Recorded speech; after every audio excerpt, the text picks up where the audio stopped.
السلام عليكم داود يالكسو دواada wararkii ugu dambeeyay qodobada aad ku daawan doontaan waxa kamid ah golaha midowga musharaxiinta oo lagu wado in si toos loogu kala tago maalmaha soo socda kadib muddo dheer oo ay iska daba jiitamayeen iskuna sidkanaayeen musharaxiinta ku midaysan golahaasi madaxweynaha dalka Kenya Uhuru Kenyatta oo ra'iisul wasaaraha Soomaaliya Maxamed Xuseen Rooble ku casuumay Nairobi si loo soo afjaro xiisadda diblomaasiyadeed iyo khilaafka dhinaca ganacsiga ee ka dhaxeeya Soomaaliya iyo Kenya xiisad ka dhacday degmada Palanpale ee gobolka Galgaduud oo sababtay in xilka laga qaado wasiirka arrimaha gudaha Galmudug Cabdiwaayeel iyo dawladda Masar oo ku qalqaalinaysa Djibouti inay kala qayb gasho dagaalka dhan Ethiopia ma aqbalay Ismaaciil Cumar Geelle codsiga uga yimid madaxweynaha Masar Abdel Fattah al-Sisi wararkeena ayaad ku daawan doontaan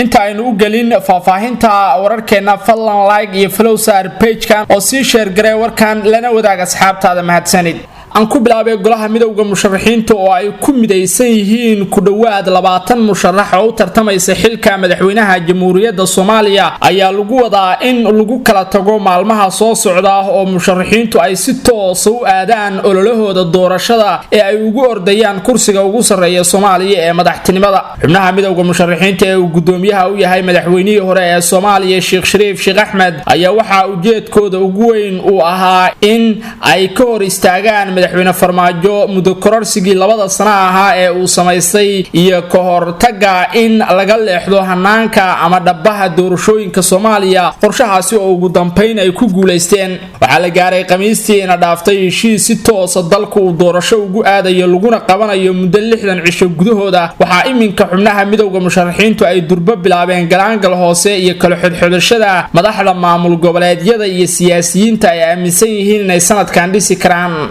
taasi keenaysa in lagu kala tago golaha oo mar dambe aan ay isugu imaan wax kulana iyaga oo kamidaysnaan doona oo kaliya marka ay la kulmaan cadaadis wadajir ah oo kaga yimaada dhinaca madaxtooyada in ay war-saxaafadeed isaga caabiyaan hase yeeshee musharax kasta oo kamida golaha ayaa aadi doona ololihiisa doorashada lana soo bixi doona awoodda dhaqaale tan farsamo iyo tan diblomaasiyadeed ee uu haysto oo uu isticmaalayo 60 maalmood ee fooda inagu soo haysa oo dalka ay ka dhacayaan doorashooyinka golayaasha aqalka hoose iyo aqalka sare iyo tan madaxtooyada durba waxa la dareemay loolanka ka dhex urtay xubnaha ku midaysan golaha midowga musharaxiinta waxaana si gaar ah u baratamaya 4 musharax ee golaha ugu saameynta badan oo kala ah labadii madaxweyne ee hore ee dalka ee Sheekh Shariif Sheekh Ahmed Xasan Sheekh Maxamuud ra'iisul wasaarihii hore ee Soomaaliya Xasan Cali Khayre iyo siyaasi Cabdiraxmaan Cabdishakuur Warsame waxay doonayaan afartoodu in ay hantaan kursiga ugu sareeya Soomaaliya ee madaxtinimada waxaan sidoo kale la dhayeelsan karin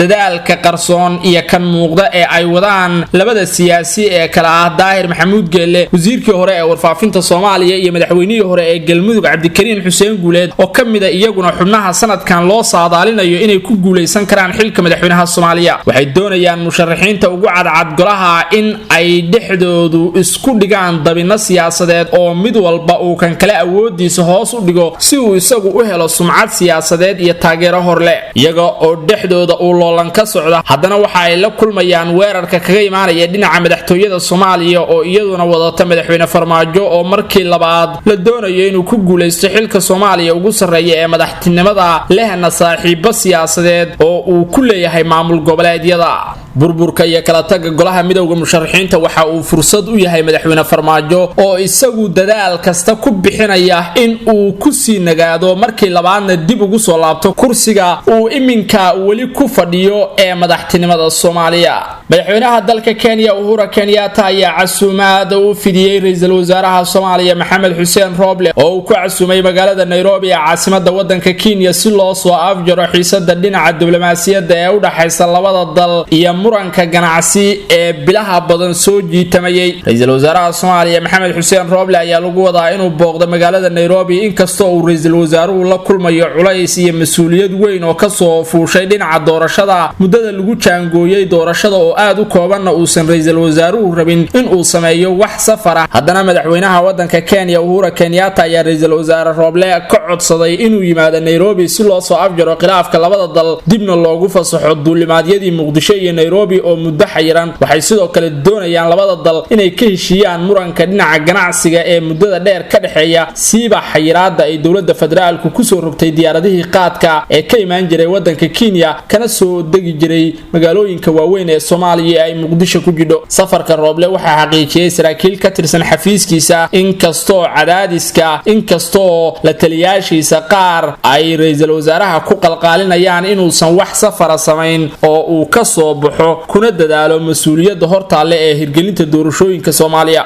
Rooble ayaa casuumaadda uu ka helay madaxweynaha wadanka Kenya Uhuru Kenyatta waxay ku soo aaday xilli ay isku arkeen caleema saarkii madaxweynaha Djibouti Ismaaciil Cumar Geelle oo si gaar ah ay waqtigaasi Rooble iyo Uhuru uga wada hadleen soo celinta xiriirkii ganacsi iyo kii diblomaasiyadeed ee Soomaaliya iyo Kenya inkastoo dawladda Qatar ay ku guuleysatay in xiriirka labada dal la soo celiyo haddana maalmo kadib waxa soo yeeray war aan u wanaagsanayn xiriirka Nairobi iyo Muqdisho oo la xiriiray in ay dawladda Kenya joojisay diyaaradihii tooska ah ee u kala gooshi jiray Muqdisho iyo Nairobi oo wali xayiran wararka ayaa sheegaya in Kenyatta uu rabo in la hagaajiyo xiriirka Soomaaliya iyo Kenya oo labada dal ay heshiis buuxa gaaraan ra'iisul wasaaraha Soomaaliya Mudane Maxamed Xuseen Rooble ayaa dhawaan waxa uu qiray in uu doonayo wanaajinta dalalka cilaaqaadka la leh Soomaaliya siiba kuwa dariska ah ee ay Kenya ka mid tahay xiriirka xumaaday ee Soomaaliya iyo Kenya ayaa saameyn ku yeeshay ganacsatada labada dal waxa si gaar ah jabka ugu weyn u dareentay dawladda dalka Kenya oo dhaqaale fara badan ka faa'iidi jirtay qaadka mirowga ee ka baxa dalkeeda ay soo beecgin jirtay Soomaaliya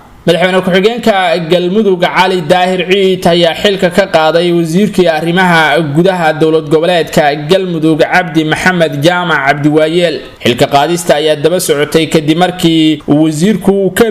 diiday amar ka soo baxay xafiiska madaxweynaha galmudug Axmed Cabdi Kaariyo Qoorqoor oo lagu joojiyay dhismihii golaha deegaanka degmada Palanballe ee waqooyiga gobolka Galgaduud oo muran xoogan uu ka dhashay wasiir Cabdi Waayeel oo iska indhatiray amarka madaxweyne Qoorqoor ayaa waxa uu maanta dhaariyay xubnaha golaha deegaanka degmada Palanballe ee gobolka Galgaduud oo ka kooban 19 xubnood balse la isku khilaafay shaacintooda iyo habka loo qaybsaday oo beelaha qaar ay saluugeen saamiga ay ka heleen xubnaha golaha deegaanka ee Palanballe intii lagu guda jiray xafladda dhaarinta 19 xubnood ee ay soo xushay wasaaradda arrimaha gudaha dowlad goboleedka Galmudug ee noqonayo xubnaha golaha deegaanka Palanballe waxa ka dhalatay shaqaaqo israsaasayn sababtay kadib markii ay beelaha qaar oo ka gadoodsan habka saami qaybsiga golaha deegaanka ay goobta weerareen warqadda xilka qaadista wasiirka arrimaha gudaha dowlad goboleedka Galmudug Cabdi Waayeel ee uu soo saaray madaxweyne ku-xigeenka dowlad goboleedka Galmudug ahna kusimaha madaxweynaha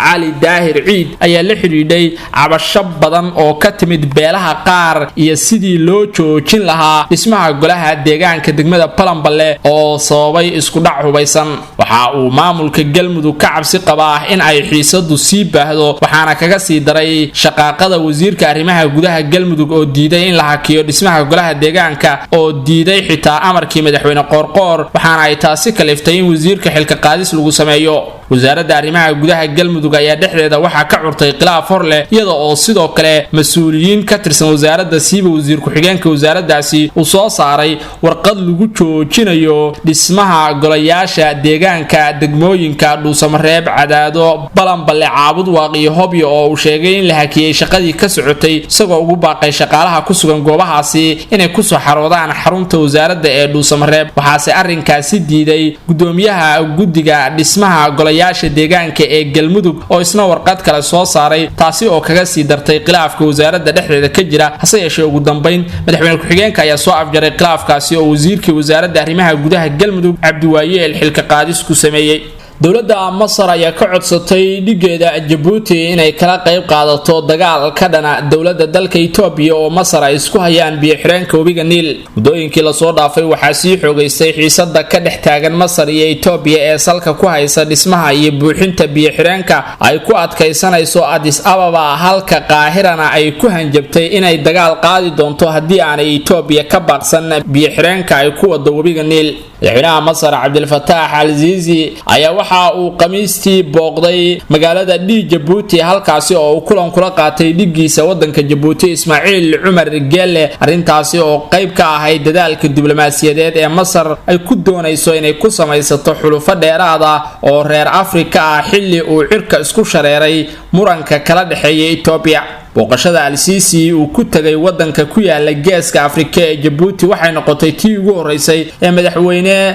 masaari ah uu sameeyo tan iyo markii ay Djibouti xornimada qaadatay sanadkii 1977 arrintan waxay abuurtay hadalhayn ay wadamada qaar warbaahinta caalamka la wadaageen oo la xiriidha in ay dawladda Masar ka codsanayso Djibouti inay kala qayb qaadato dagaal ka dhana dawladda dalka Itoobiya waxaase Djibouti ay ka gaabsatay inay jiraan wararka sheegaya in madaxweynaha Masar uu ka codsaday dhigiisa Djibouti in ay Djibouti ka qayb qaadato dagaal ka dhana Itoobiya oo xilligan Ismaaciil Cumar Geelle oo ku dhaqma siyaasad qunyar soconimo ah uusan doonayn in uu lugaha la galo waxa uu sidoo kale Ismaaciil Cumar Geelle madaxweynaha Djibouti xeerinaya xiriirka ganacsi iyo kan iskaashi ee kala dhaxeeya dawladda Itoobiya oo wax kala soo degta dekada Djibouti isagoo oo doonaya in aanu cilaaqaadkaasi meesha ka bixin labada madaxweyne ayaa waxa ay ka wada hadleen arinta biyo-xireenka webiga Niil oo Djibouti ay sheegtay inay ka qayb qaadanayso sidii arinta loogu dhameyn lahaa miiska wada hadalka hase yeeshee madaxweynaha Masar wuxuu codsaday in laga gacan siiyo hadii ay arintu gacan ka hadal isku bedesho ama dagaal toos ah sidii ay ciidamada Masar u isticmaali lahaayeen xeebaha wadanka Djibouti siba goobaha istiraatiijiga ah oo ay doonayso Masar in ay ka weerarto halkaasi dawladda dalka Itoobiya dawladda Itoobiya oo ka shakisan booqashada uu madaxweynaha Masaaridu ku tagay Djibouti ayaa bilowday inay la xiriidho madaxweynaha wadanka Djibouti Ismaaciil Cumar Geelle oo isna iska fageeyay wararka sheegaya inuu Masar kala shaqeynayo dagaal ka dhana Itoobiya dawladda Masar ayaa horay galaangal noocaani oo kala ah ula sameysay Soomaaliya oo ay ka codsatay in ay ka caawiso sidii ay saldhig military uga sameysan lahayd gudaha wadanka Soomaaliya si ay mustaqbalka dhow halkaasi uga weerar tagto hadii uu dagaal ka dhex qarxo Itoobiya iyo Masar waxaa inta ku dhan wararkii ugu dambeeyay inta aynu ku kulmi doono warkan mid lamida sida ay nabadgelyo